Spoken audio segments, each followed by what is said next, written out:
Bows, TKOs, yeah. Bows, TKOs, we got bows, TKOs, yeah. Bows, TKOs, we got bows, TKOs, yeah. Bows, TKOs. Bows and TKOs. We are live, episode 91, coming at you on this beautiful Monday evening from the Valley. I'm your host, Shane Gillette, for this weekly MMA podcast, streaming anywhere you get your podcasts with videos on YouTube. We have a loaded show today, recapping UFC Fight Night London, talking about some fights that have been booked. We have the NCAA Wrestling Championships to recap from this past weekend and preview UFC Fight Night Mexico.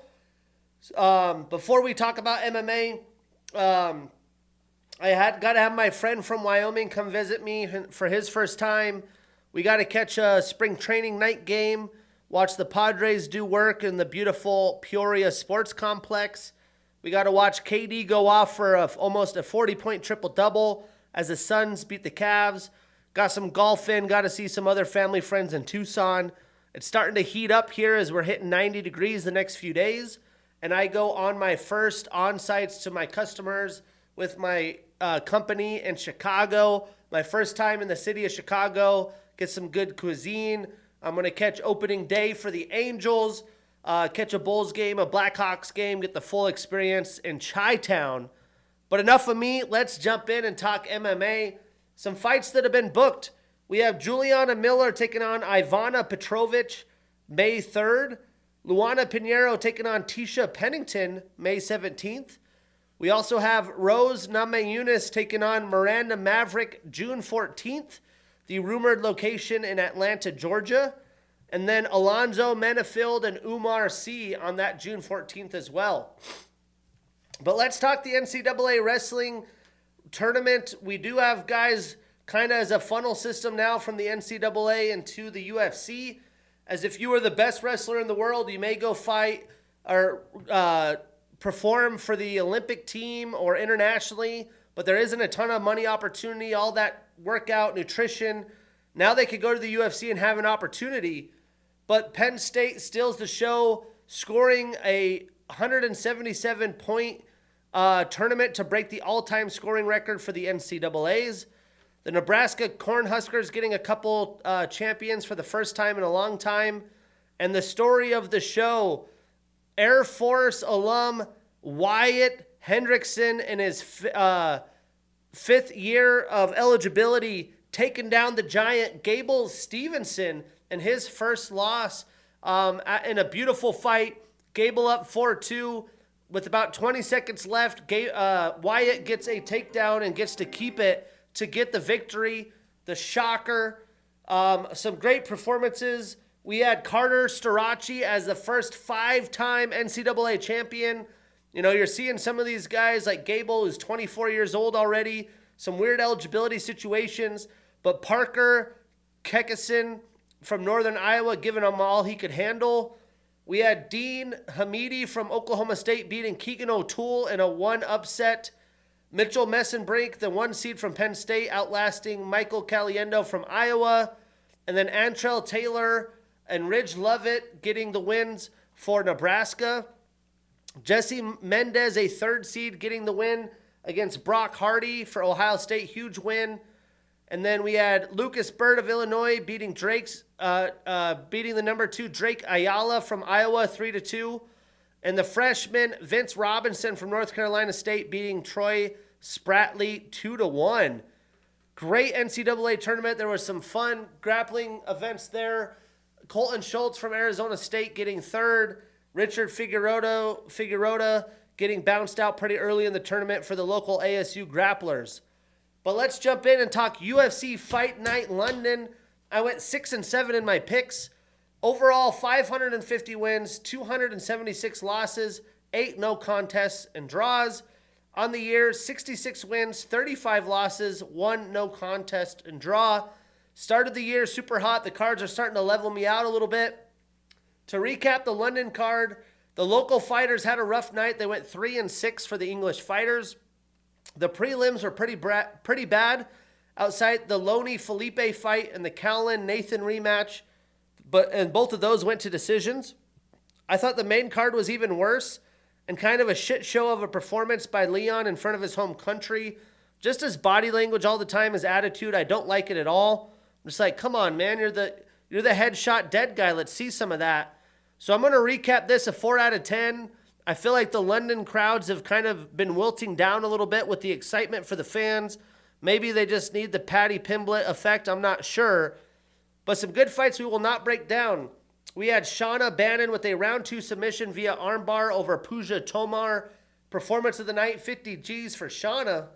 Much like last week, some prelim fighters getting bonuses. And then on short notice, we had Alexia Dinaro with a rounds 1 submission via rear naked choke over Molly McCann. I think it's we've seen enough of Molly in the UFC. Performance of the night, 50 G's for Alexia. So we'll kick this off in the prelims. We had Cowie Fernandez with a unanimous decision over Guram Kutateladze. This was a fight I got wrong. And Cowie came out hot. Absolutely destroyed Guram's leg in the first round, which I do believe eliminated his offense ability to stay in his wide boxing stance that he likes to strike from. Guram did try to resort to wrestling, but Fernandez defended well and was able to be the aggressor with his striking. Guram looked like he may be leg kick TKO'd in the second, but somehow was able to survive and get into some scramble situations to survive the round to go to round 3. And in the final round, he did land some good shots in desperation mode, but was way too late as he was already beaten down, and we never got to see the skilled, aggressive striking ability from Kutateladze. Statistically, Guram landed only 36 total strikes, 29 of them significant. He was 0 for 5 on takedown attempts. Cowie landed 79 total and significant strikes with 2 takedowns, 2 knockdowns, and 1 minute and 43 seconds of control time. So Guram starts a new losing streak. He moves to 1-2 since 2023. And Cowie extends his winning streak to 2. He's 2-1 in the UFC. So what's next?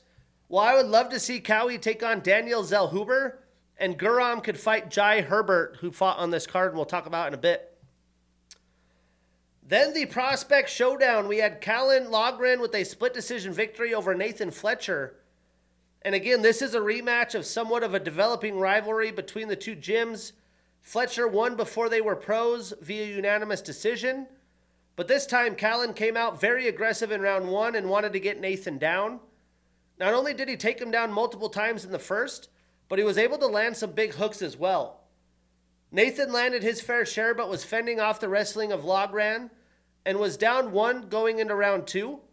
And then Nathan was able to tee off on Callan and had some success with his striking wherever the fight went. Nathan was even able to take Callan down and dominated the round for a winner-takes-all third round. But Nathan was leading the dance and having success with his striking. But about halfway through the round, Logren tried to wrestle his way to victory, which he did. And he held Nathan there until about the last 20 seconds. Fletcher was able to get up and land some nice knees and big shots with a few seconds left. But apparently it wasn't enough on the scorecards. I would have gave round 3 to Nathan to win the fight, but they gave it to Callan. And, I didn't really think he did anything once he had the takedowns, but he gets the victory. Statistically, Nathan landed 114 total strikes, 59 of them significant. He was 1 for 7 in takedowns, so not a lot of success there, and had 4 minutes and 14 seconds of control time, so almost a round. And Callan landed 65 total, so almost half the volume, 30 significant, 29 less significant, but he was 6 for 12 in takedowns, a good 50%, and he had 5 minutes and 58 seconds of control time, so a little more than a round. But Callan starts a new winning streak. He moves to 2-2 in the UFC. Nathan starts a new losing streak and moves to 1-2 in the UFC. I'm sure we will see these gentlemen fight again in the future. But I would love to see Callan take on Carlos Vera, and Nathan could fight Kwong Lee. Moving on, we had Marcin Tybura with a unanimous decision over Mick Parkin. Another fight I got wrong. This fight didn't play out as I expected, as Marcin was the aggressor most of the fight, pushing forward and bringing the fight to Mick. He got a takedown in round 1, and was able to control Mick, but Mick was able to get back up. Marcin took round 1 and round 2. Parkin was finally letting his hands fly a bit and was able to have the lead and lead the striking to get a takedown of his own.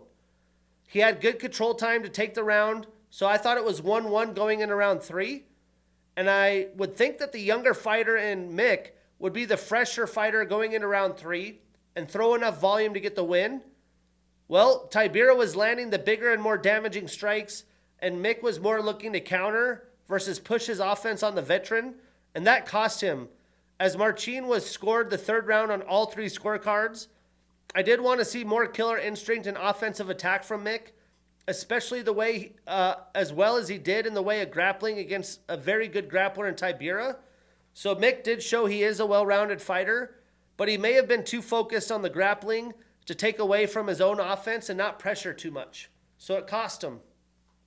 A learning lesson for the young Mick Parkin. Statistically, Marcin landed 64 total strikes, 61 of them significant with a takedown. He had 1 takedown in 2 attempts and 1 minute and 1 second of control time. So not only did he win with only 1 takedown, he won with the striking. Mick landed 102 total strikes, 60 significant, so about 30 more or almost 40 more total, but 1 less significant, and he had a takedown in 3 minutes and 43 seconds of control time.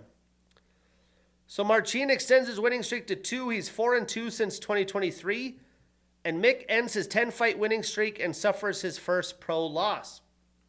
So what's next? Well, I think Marcin and Jailton Almeida should be next, while Mick can scrap with Walter Walker. Then we had Lonnie Kavanaugh with a unanimous decision over Felipe dos Santos. And this fight was an absolutely high-paced car crash for 15 minutes. The flyweights put on a show. Both guys had some attitude in their game and were looking to out-alpha each other. The big difference in this fight was Lonnie was able to get takedowns and hold Felipe down in rounds 2 and 3. But to start the fight, both men were filling each other out, and they were throwing combo after combo. But Felipe landed more and threw more to win round 1. Round 2, Kavanaugh blitzed right at Santos and landed a beautiful takedown. He was even landing some nice ground and pound, but was bloodied up after a nice head kick from Santos, but was in complete control of the round, although Santos landed nice shots. I had it going 1-1 going into the third and final round.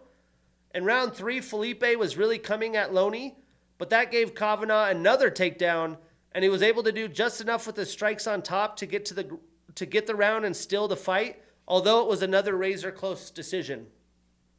I did think the judges got this one right, though, unlike the Fletcher fight. Statistically, Loney landed 71 total strikes, 58 of them significant. He went 4 for 6 in takedown attempts and had 6 minutes and 33 seconds of control time. And Felipe landed 92 total strikes, 51 of them significant, was 0 for 3 in takedown attempts, had a submission attempt, and 56 seconds of control time. So now Loney extends his winning streak to 9. He's 3-0 in the UFC. Felipe extends his losing streak to 2 and is 1-3 since 2023. So what's next? Well, I do think the fight to make is Loney versus Alessandro Costa. And for Felipe, a match with Felipe Bunes makes sense. And then in the prelim headliner, a little bit of a snoozer as Chris Padilla had a split decision over Jai Herbert. And again, this fight was quite a clunker. I mean, both men were cautious and measured early. Jai, with his length, I was surprised wasn't striking at distance more. He has a nice jab and kick, so we didn't see much of them. He did eventually get it going more in round 3, but it was way too late at that time. Chris really won the early rounds because he was willing to throw strikes and get in close versus Herbert, and Herbert didn't throw enough offense to win a round. Chris tried to take Jai down a few times but didn't have any luck, so credit to Jai. But Jai, for how experienced he is, didn't look to be aggressive and fight his way to victory, which is really surprising to me, not only because he has the skill, but where he is in his UFC career. I think the lack of offense from Jai led to a tough night of action for Chris as well. But maybe Jai was worried about being overzealous and letting his chin up in the air to be hit and knocked out. Statistically, Chris landed 88 total strikes, 39 of them significant. He had 3 minutes and 41 seconds of control time and was 0 for 6 in takedown attempts. Jai landed 59 total strikes, 38 of them significant, and he was 0 for 1 in takedown attempts. So Chris extends his winning streak to 6. He's 3-0 in the UFC. And Jai starts a new losing streak. He's 1-2-1 since 2023. So what's next? Well, like I said, I think Jai and Guram Kutateladze is the fight to make. And for Chris, how about Joaquim Silva? Moving on to the main card, we had Nathaniel Wood with a beautiful decision victory over Morgan Charrer. And man, was Nathaniel Wood a sniper in round 1, as he was fast and aggressive and sat Morgan down with a beautiful shot early. And it seemed like the fight might be over in round 1, but Morgan was somehow able to clear his head and scramble his way on top to keep Wood down for a minute and a half plus, but the round went to Wood. Round 2, there was a lot of back and forth exchanges, but Wood was leading the dance. Morgan got a takedown but wasn't able to do enough to win it, as he found himself down 2 rounds going into round 3. And it seemed like he just kind of accepted the fight, as they had some good exchanges in round 3, but neither fighter went for the kill. Neither fighter tried to win. Again, in London, the hometown crowd, I expected to see some more killer instinct from the fighters, but maybe because Wood was up 2 rounds, Wood was kind of just coasting. But Morgan, with all the skill that he has and possesses, has to be more aggressive if he wants a chance versus the top of the division. Nathaniel is becoming more skilled as a striker, and he's not a leg kick dependent fighter anymore, which is setting him up to make a run in the featherweight division as well. Breaking this down, Nathaniel landed 89 total strikes, 72 of them significant, with a submission attempt, a knockdown, and 1 minute of control time. Morgan landed 69 total strikes, 42 of them significant. He was 1 for 3 in takedown attempts, had a reversal, and 3 minutes and 24 seconds of control time. So Nathaniel extends his winning streak to 2. He's 3-1 since 2023. And Morgan starts a new losing streak and moves to 2-2 in the UFC. So what's next? I would love to book Wood versus Steve Garcia in a banger. And for Morgan, how about Ricardo Ramos? Moving on, we had Chris Duncan with a round 2 submission via guillotine over Jordan Vucenic, Gilly Gang. And this fight surely didn't play out the way I expected it to either. I thought Jordan was going to be the bully coming forward and getting takedowns, but I was wrong. Chris wanted to come out and be aggressive. He landed a big shot that knocked Jordan down and pounced on him, and was able to keep control for most of the round to win round 1. Round 2, Jordan was more aggressive on his feet and even got a takedown of his own. But when he did, he was way too deep on a double leg, and Chris made him pay with that gilly. Chris was just really the more powerful man in there and absolutely took it to Jordan. Very impressive performance by Chris Duncan. Statistically, Jordan landed only 22 total and 16 significant strikes with a takedown. He was 1 for 2. And Chris landed 24 total strikes, 15 of them significant. He went 4 for 5 in takedown attempts, a submission attempt, a knockdown, and 5 minutes and 37 seconds of control time. So really had success wherever he wanted, was offensively wrestling, and had more than a round of control time. So Chris extends his winning streak to 2. He's 4-1 since 2023. And Jordan extends his losing streak to 2. He's now 0-2 in the UFC.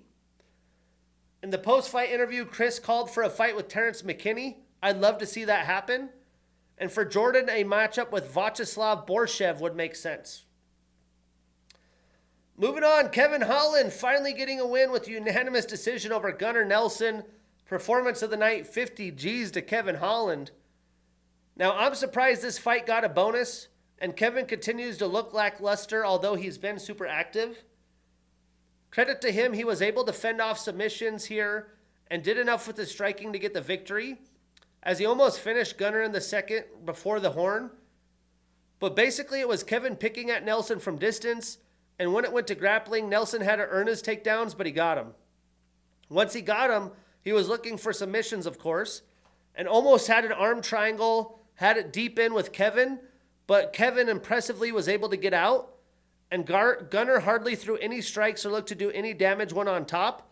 That's why he lost on the judges' scorecards, although he won the third.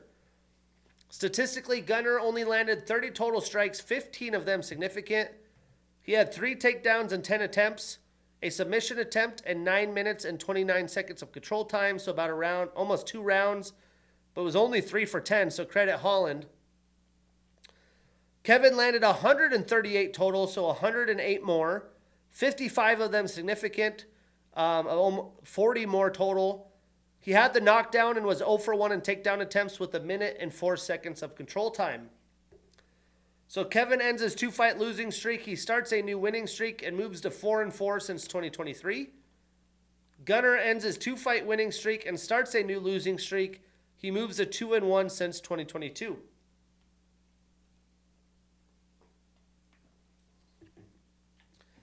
Now, I'd love to see Kevin Holland stay in the welterweight division and fight someone like Jake Matthews. I think that would be fun. He definitely is a lot better fighter in welterweight. While Gunnar can rebound against Jeremiah Wells, I think that would be a good matchup. And then in the co-main event, I was really looking forward to this one. Wasn't much of a banger, as Carlos Ulberg got a unanimous decision over Jan Blachowicz. And again, this fight didn't play out the way I expected it would. Carlos wasn't as aggressive and was very respectful of what Jan can do with that Polish power. The first round, both men just kind of traded leg kicks, and Jan threw a few more to win the round. Round 2, Carlos did more to push Jan back and control the center of the octagon, but neither man landed really clean shots. It was weird that Jan didn't try to grapple more or even throw his hands. Carlos really was just the more willing fighter to let his strikes go, although not enough to win rounds 2 and 3 to take the fight. Jan seemed closer to retirement, just trying to rely on a power shot to land, and he didn't throw enough of them to give himself a chance. Statistically, Jan landed 59 total and significant strikes. He was 0 for 1 in takedown attempts. And Carlos landed 75 total and significant while going 0 for 1 in takedown attempts as well. So Carlos extends that winning streak to 8. He's 9-1 in the UFC. Jan extends his losing streak to 2. He's 1-2-1 since 2022. So what's next? Well, I'd love to see Carlos and Yuri Prochazka. I think that's the fight to make, and boy, would that one be fun. Yuri will make sure of that. But Jan, if he continues to fight, I think a scrap with Volkan Ozdemir would be the one to make. And then speaking about a fight that I was excited for that really didn't live up to the bill, we had Sean Brady with a round 4 submission via guillotine over Leon Edwards. In round 1, Leon was able to keep Sean at range and avoid the grappling. He landed just enough to take the round in a very non-active round. Round 2, Sean went for an early takedown. He did get it and controlled Leon the entire round. But round 3, Leon shot for a takedown and Sean stuffed him and controlled the round. He found himself on top again in round 4, and after grinding down and wearing out Leon, he got an easy guillotine submission. Leon just did not look good. He didn't have the body language. I don't know. Something's just going on here, and it doesn't seem like Leon's himself. But you got to give a credit to Sean going in enemy territory and getting the job done. Statistically, Leon only landed 23 total and significant strikes, was 0 for 1 in takedowns. Sean landed 221 total strikes, so 200 more, and doubled up the significant strikes. But he was 5 for 7 in takedowns, had a submission attempt in 11 minutes and 10 seconds of control time, so more than 2 rounds. So now Sean extends his winning streak to 3. He's 3-1 since 2022. And Leon extends his losing streak to 2. He is 2-2 since 2023. Now I want to see Sean Brady and Kamaru Usman. Sean Brady wins that. He could probably get a title fight. It's a kind of a legacy fight for him. And for Leon, he could take on Joaquin Buckley. So again, an underwhelming card. Hopefully the Mexican fight fans can bring the energy. The fighters can bring the fights. Because we got another fight night card in Mexico. The prelims at 1 p.m. Pacific on ESPN2. The main card 4 p.m. Pacific on ESPN2. Now, the prelims are light, but there are some solid matchups of young fighters.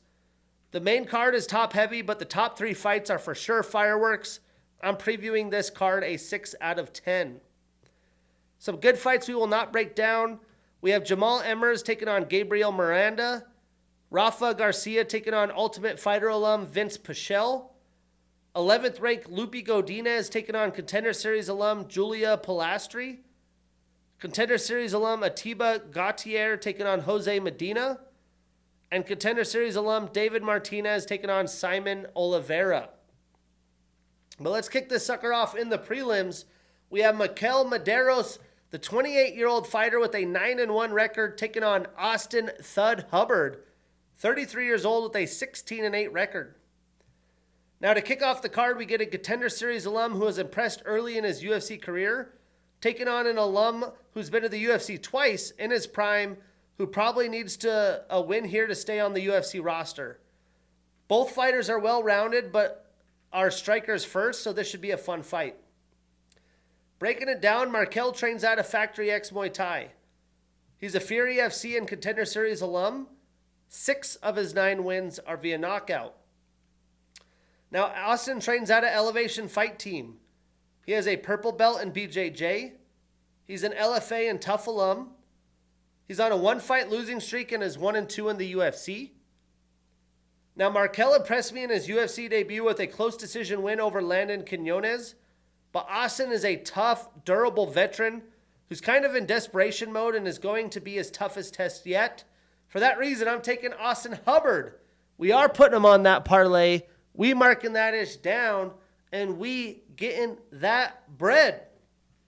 Moving on. We have Christian C-Rod Rodriguez, 27 years old with a 12-2 record, taking on Melquizil Melkothi Costa, 28 years old with a 22-7 record. Now, Melquizil stunned Andre Fili relatively easy in the first round in Seattle only a month ago, and is now taking on a well-rounded fighter who is vastly improving fight after fight himself. Instead of fighting young prospects, Christian finally gets an opponent his own age, but seems to want to stick in the featherweight division, which has looked to be good for him. Breaking it down, Christian trains out of Rofu Sport. He's a Bellator, Cage Fury, and Contender Series alum. He's on a 1-fight winning streak and is 4-1 since 2023. 4 of his 12 wins are via submission.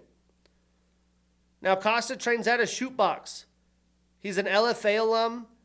He's on a 2-fight winning streak and is 3-2 since 2023. And he has a 4-inch leg reach advantage.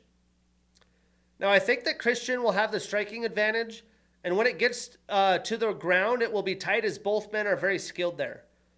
I think Costa may want to get the fight to the ground before Christian would, but Melquizil showed his conditioning and the pace he wants to fight at last month.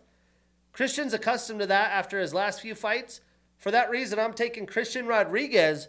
I am putting him on that parlay. We marking that ish down, and we getting that bread.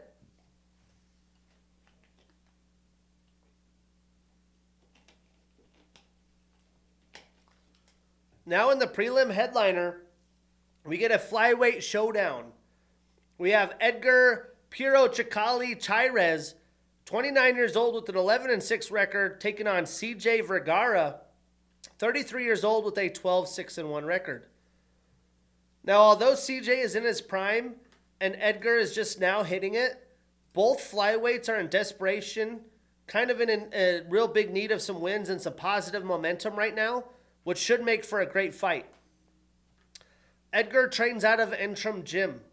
He's a Fury FC and Contender Series alum. He's on a 1-fight winning streak and is 1-2-1 in the UFC.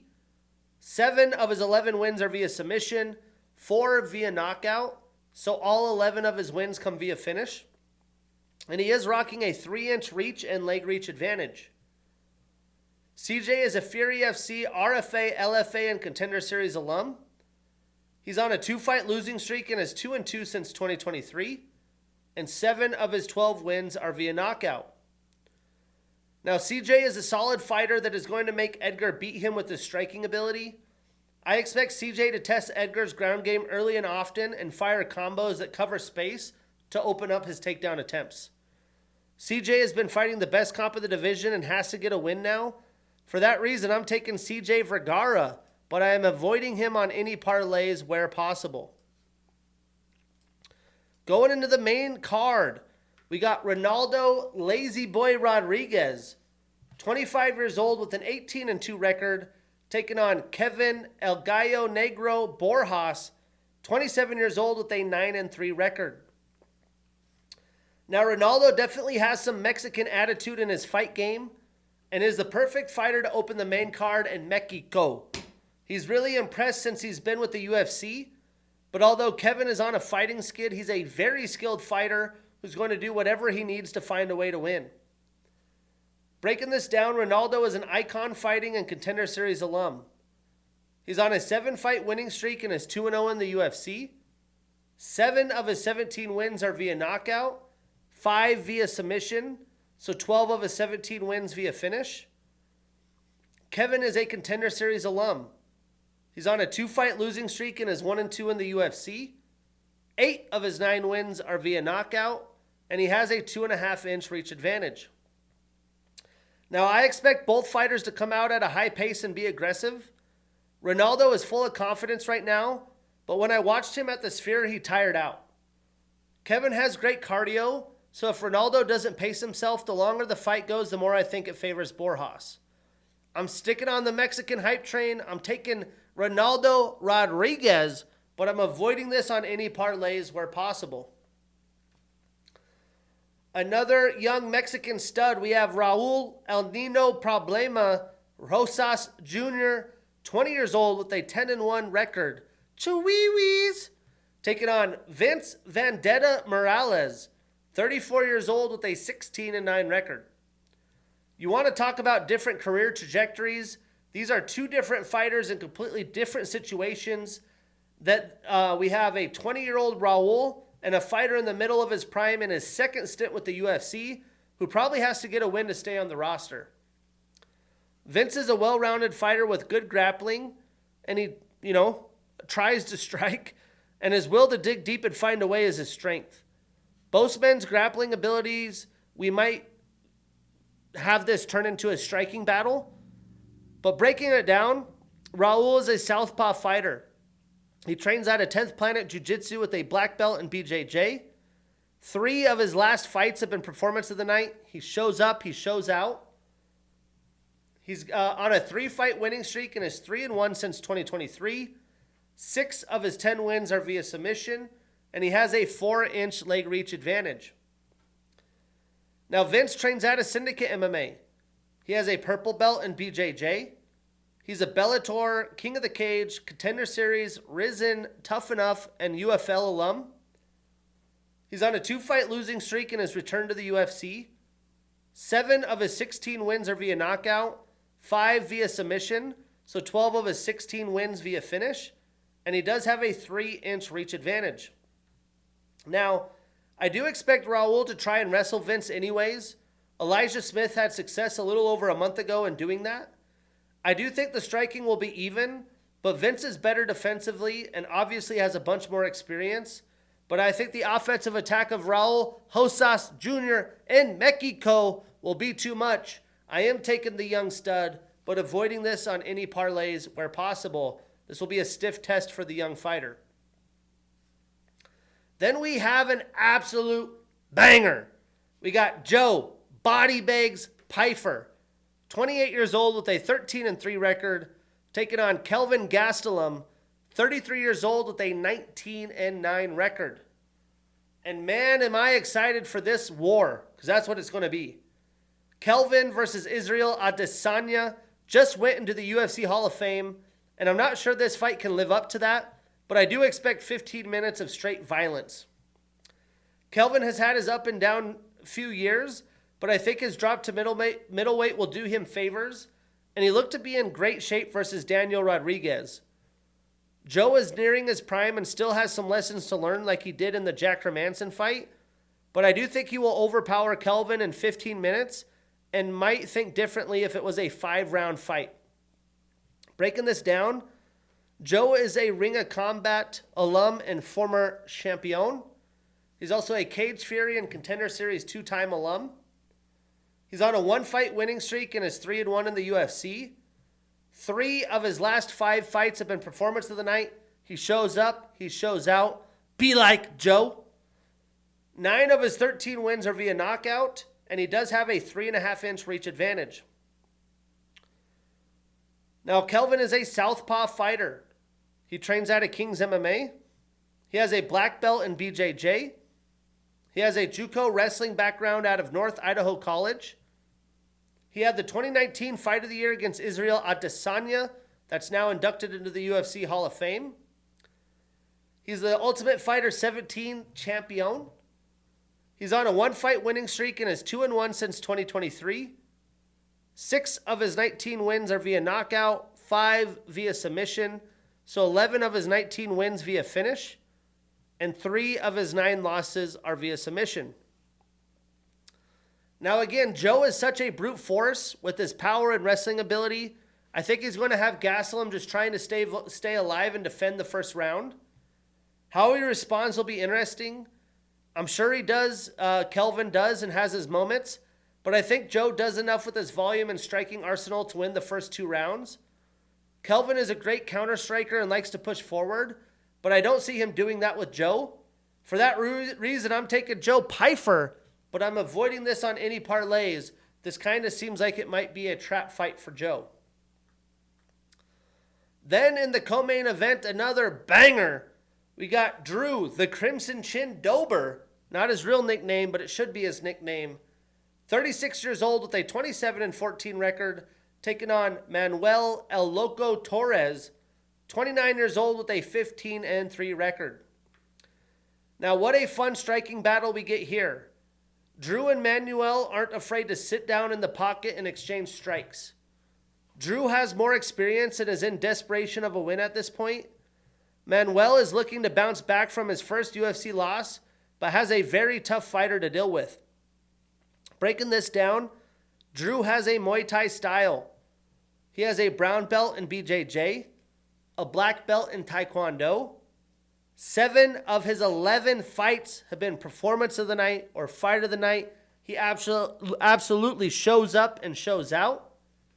He's on a 2-fight losing streak and is 1-3 since 2023. 14 of his 27 wins are via knockout, 6 via submission, so 20 of his 27 wins via finish. Now, Manuel is a Contender Series alum. He's on a 1-fight losing streak and is 2-1 since 2023. 7 of his 15 wins are via knockout, 7 via submission, so 14 of his 15 wins are via finish. He does have a 3.5-inch reach advantage and a 6-inch leg reach advantage. Now, Manuel is a solid fighter, but I think Drew is the more technical fighter. If Drew doesn't get pulled into a bar brawl and gets ugly, then Torres will be in a good situation. But if Drew is patient and picks his spots, he should be too talented for Torres today. For that reason, I'm taking Drew Dober. We are putting him on that parlay. We marking that ish down, and we getting that bread. Moving on to this fantastic main event. When I broke down what the top 10 or top 15 fighters should do with fights not booked, I wanted to see Brandon Moreno and Steve Erceg, and that's what we got. We get Brandon, the Assassin Baby Moreno, 31 years old with a 22-8-2 record and the number 2 next to his name, taking on Steve Astro Boy Erceg, 29 years old with a 12-3 record and the number 8 next to his name. I do think it's wild to think both of these fighters are only 2 years of age difference, because Steve has showed out but has only been with the UFC for under 2 years, while Brandon won the flyweight title 4 years ago and has been with the UFC for 9 years. Breaking it down, Brandon trains out of Fortis MMA. He has a black belt in BJJ. He's the former flyweight champion and interim champ. He's the first Mexican champ in UFC history. 5 of his last 8 fights have been fight of the night or performance of the night. He shows up, he shows out, and you know he's going to do that in Mexico. He's tied with Brandon Royval for the most fight of the night bonuses in UFC flyweight division history with 4. He has the most total fight time in UFC flyweight division history, 4 hours, 43 minutes, and 28 seconds. He has the most significant strikes landed in a UFC flyweight division history, 1,131. He was the 2021 Breakthrough Fighter of the Year. He had the 2021 Fight of the Year in his Davison Figueiredo second fight. He also had the 2023 Fight of the Year in his Alexandre Pantoja second fight. He's a tough Latin America and LFA alum and former LFA champion. He's on a one-fight winning streak and is 2-2 since 2023. And 11 of his 22 wins are via submission. Now, Steve is on a 2-fight losing streak and is 3-2 in the UFC. 6 of his 12 wins are via submission. Now, Brandon is just so skilled and showcased that taking time off didn't hurt him. He completely destroyed a very talented Amir Albazi. Steve was outstruck by Kai Kara France and showed that he is well-rounded in his title shot, but I don't think that he's at the level of Brandon. Steve still has the ability to improve as he's just about to hit his prime, but Brandon, I expect, in Mexico, will be out for a vengeance to get another crack at the title with the finish. I don't see Steve outstriking Brandon or grappling him. For that reason, I'm taking Brandon Moreno. We're putting him on that parlay. We marking that ish down, and we getting that bread. The Fight Night London card, definitely disappointing, but you would think with Drew Dober, Joe and Kelvin, and Brandon Moreno alone, we're in for some action. And then next week, we are back to the Apex for a banger of a headliner. Josh Emmett and Lerone Murphy. It's a pretty light fight night card all in all. But I'm excited for my trip to Chicago. Go Angels on Hells on opening day in Chi-Town. That's episode 91. I'm your host, Shane Gillette. See you next week.